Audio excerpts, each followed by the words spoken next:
Today we will discuss about select command. ठीक है, select command का क्या काम है? The select statement is use to select data from a database. ये क्या करती है? जो सेलेक्ट कमांड है इसके थ्रू हम क्या कर सकते हैं? डाटाबेस से फैच कर सकते हैं या रिट्रीव कर सकते हैं। ठीक है, वैसे तो जो हमारा डाटाबेस है, जो हमें इंटरफेस प्रोवाइड किया गया है, इसके थ्रू हम अपने जो टेबल्स हैं उनमें से जो डाटा है, जो भी हमें देखना है उसको हम देख सकते हैं। ठीक है, इस तरीके से टेबल हम ओपन कर सकते हैं। लेकिन एसक्यूएल के थ्रू अगर हमें डाटा को फैच करना है या रिट्रीव करना है तो उसके लिए हमें क्या कमांड लिखनी पड़ेगी? सेलेक्ट कमांड का यूज़ करना पड़ेगा। ठीक है, तो सेलेक्ट कमांड यूज़ कैसे करते हैं? ठीक है, ओपन कर लेते हैं एडिटर और यहाँ पे लिखते हैं सेलेक्ट स्टार फ्रॉम और टेबल का नाम, जिस टेबल से हमें डाटा चाहिए। जैसे सपोज करो इम्प टेबल से मुझे डाटा चाहिए। ठीक है, यहाँ पे ये इम्प टेबल है, इससे मुझे अगर डाटा चाहिए तो मैंने यहाँ पे लिख दिया इम्प, और मुझे इसका आउटपुट भी चाहिए। ठीक है, तो यहाँ पे मैं एग्जीक्यूट कर दूँगा। तो जैसे ही इसको एग्जीक्यूट करूँगा ये इसका आउटपुट आ गया। जितना भी डाटा इस टेबल के अंदर है सारा का सारा आ जाएगा।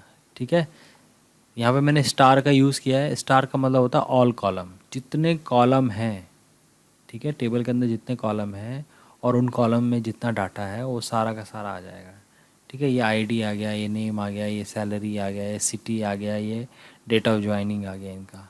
ठीक है, अगर आप यहाँ पे टेबल को ओपन करते हैं तो आप देखेंगे इसको इस तरीके से इसमें डाटा अवेलेबल है। ठीक है, एम्प्लॉय आईडी है, एम्प्लॉय नेम है, एम्प्लॉय सैलरी है, ये एम्प्लॉय सिटी है, एम्प्लॉय डेट ऑफ ज्वाइनिंग है, एम्प्लॉय डिपार्टमेंट आईडी है। ठीक है, ये कॉलम्स के नाम है। नाम आप किसी भी तरीके से रख सकते हैं, मैंने इस तरीके से रखे हैं। ठीक है, सिंपल आईडी भी हो सकता था, सिंपल नेम भी हो सकता था, सिंपल सैलरी भी हो सकता था। ठीक है, तो मैंने इको इसलिए यूज़ किया है ताकि पता चल सके ये एम्प्लॉय टेबल के हैं। ठीक है, employ table ID, employ table name. ठीक है, ई फॉर एम्प्लॉय। ओके, तो ये इस तरीके से ये डाटा है और इस डाटा को अगर मुझे देखना है तो मैंने सेलेक्ट कमांड का इस्तेमाल किया। तो हमें इस तरह से सेलेक्ट कमांड का इस्तेमाल करना है यहाँ पे। ठीक है, तो एक बार मैं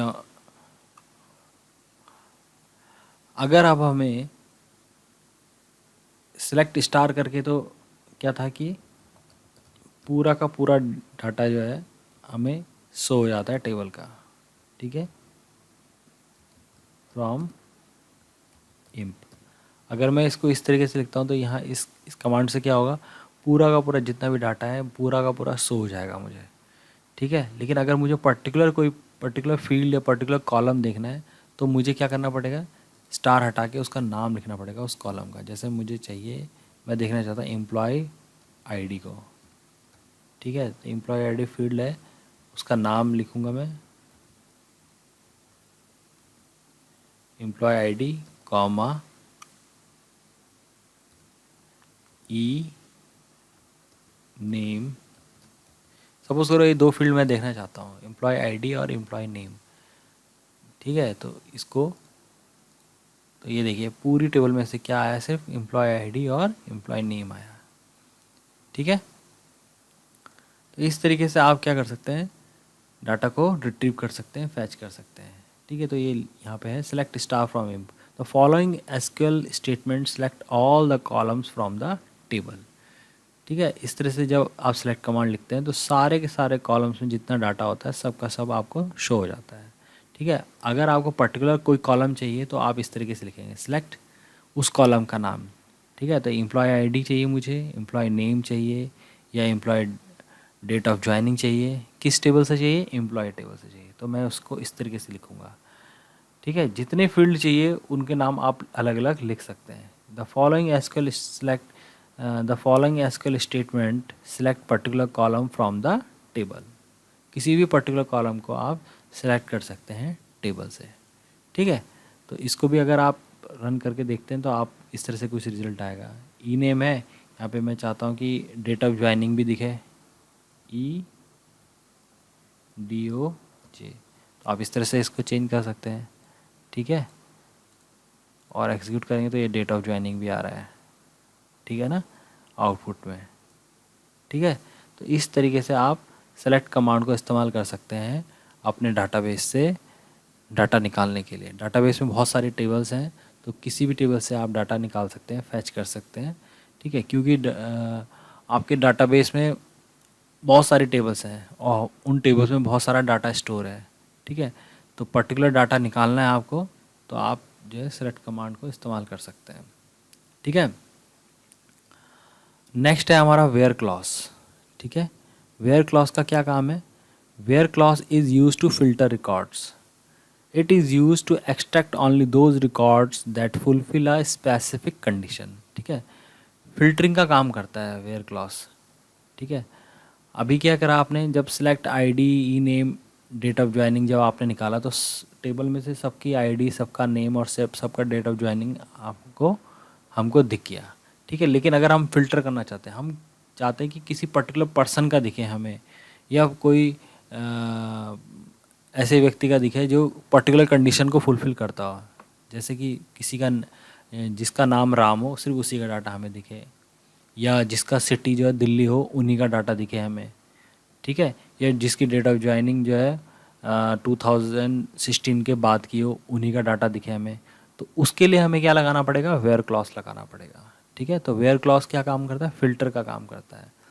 ठीक है, आपके बहुत सारे डाटा में से, आपके टेबल में जो डाटा है उस बहुत सारे डाटा में से पर्टिकुलर डाटा आपको निकाल के देगा where clause according to the condition. ठीक है, जैसे यहाँ पे एक क्वेरी हमें दिख रही है, select employ ID, employ name, date of joining from emp where employ name equal to Ram.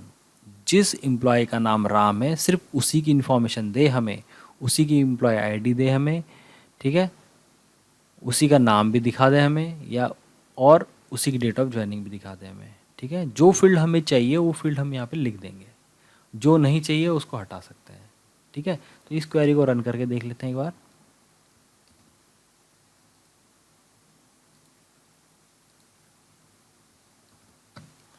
ठीक है, इस तरह से क्वेरी यहाँ पे लिख दी है, सो आउटपुट, तो ये देखिए आ गया। हमारे टेबल में 2 पर्सन है जिनका नाम राम है। ठीक है, तो जितने राम होंगे हमारे टेबल में, उन सब के रिकॉर्ड हमारे को डिस्प्ले हो जाएंगे। तो ये देखिए 2 राम है, उनके एम्प्लॉय नंबर अलग अलग है, 111 है, एक का 126 है।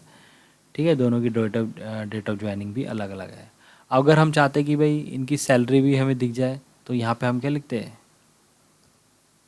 E underscore salary. ठीक है, तो ये देखिए सैलरी भी हमें दिख गई। ठीक है, अब हमें क्या हो गया? इनकी सैलरी भी हमें नज़र आ गई। ठीक है, सैलरी वाले कॉलम को अगर हम यहाँ से हटा के यहाँ पे रखना चाहें डेट ऑफ ज्वाइनिंग से पहले, या सबसे पहले हम सैलरी देखना चाहें, तो वो भी कर सकते हैं। ठीक है, इनका ऑर्डर भी यहाँ पे चेंज कर सकते हैं। ठीक है, ये देखिए जिस ऑर्डर में आप डिस्प्ले कराना चाहते हैं डाटा को, उसी ऑर्डर में आपका डाटा डिस्प्ले होगा। देखो एम्प्लॉय आईडी है पहला, फिर नेम है, फिर आपका सैलरी है, फिर डेट ऑफ ज्वाइनिंग है। ठीक है, आप डिस्प्ले करा रहे हैं, इससे आपकी जो मेन टेबल है उसमें कोई फ़र्क नहीं पड़ेगा। उसमें तो डाटा जो है वो वैसे का वैसा ही सेव रहेगा जैसे वो ओरिजिनली सेव है। ठीक है, समझ में आ रही बात? तो ये यहाँ पे एक रन टाइम में आपकी एक टेबल बनती है। ठीक है, और आपका जो डाटा होता है वो इस फॉर्म में आपको डिस्प्ले होगा। ठीक है, और भी कंडीशंस लगा सकते हैं, जैसे कि हम लगा सकते हैं कि जैसे हमने नेम के बेसिस पे सर्च किया है यहाँ पे, तो हम सैलरी के बेसिस पे भी सर्च कर सकते हैं।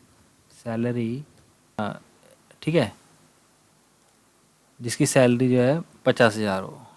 अब वो रिकॉर्ड हमें दिखेंगे जिसकी सैलरी क्या है? 50,000 होगी। तो जो होंगे वो दिख जाएंगे। ये देखिए नरेन और नितिन है यहाँ टेबल में, जिनकी सैलरी क्या है? 50,000 रुपये है। ठीक है, ये आ गया यहाँ पे। ठीक है, या फिर हम चाहते हैं कि जिसका डेट ऑफ ज्वाइनिंग जो है DOJ, जिसका पर्टिकुलर कोई डेट ऑफ ज्वाइनिंग हो, जैसे कि 2016 किससे सर्च कर रहे हैं, डेट ऑफ ज्वाइनिंग से, जिसकी डेट ऑफ ज्वाइनिंग 2016 6, ठीक है 6 के आपका मंथ है, 15 आपकी डेट है, जिसकी डेट ऑफ ज्वाइनिंग ये होगी वो रिकॉर्ड दिखाए हमें सिर्फ ऑनली। तो यहाँ पे देखो एक रिकॉर्ड कौन है, सिर्फ ये वाला है, राम है, इसकी डेट ऑफ ज्वाइनिंग अलग है, ठीक है। या कोई और भी हो सकता है टेबल में, ठीक है। यहाँ पे तो हमने जब पहले, इससे पहले जो प्रीवियस कमांड चलाई थी उसमें हमने नेम लिया था, नेम से फ़िल्टर किया था, ठीक है, नेम से हमने फ़िल्टर किया था कि जिसका नाम राम हो, तो राम वाले आ गए। अब डेट वाले किए हैं, डेट से किया है, तो देखते हैं कि अगर किसी और की सेम डेट होगी तो वो भी आ जाएंगे, ठीक है। तो कोई और नहीं है, सिर्फ राम ही है जिसकी डेट ऑफ ज्वाइनिंग ये है, ठीक है। तो इस तरह से वेयर क्लॉज का यूज़ किया जाता है, ठीक है। अगर आप प्रैक्टिस करेंगे तो ईज़िली आपको ये समझ में आ जाएगा, ठीक है। तो इस तरह से वेयर क्लॉज को हम यूज़ करते हैं अपने रिकॉर्ड्स को फैच करने के लिए, रिट्रीव करने के लिए, ठीक है। तो वेयर क्लॉज का जो काम है वो क्या है, फ़िल्टर करना है, ठीक है।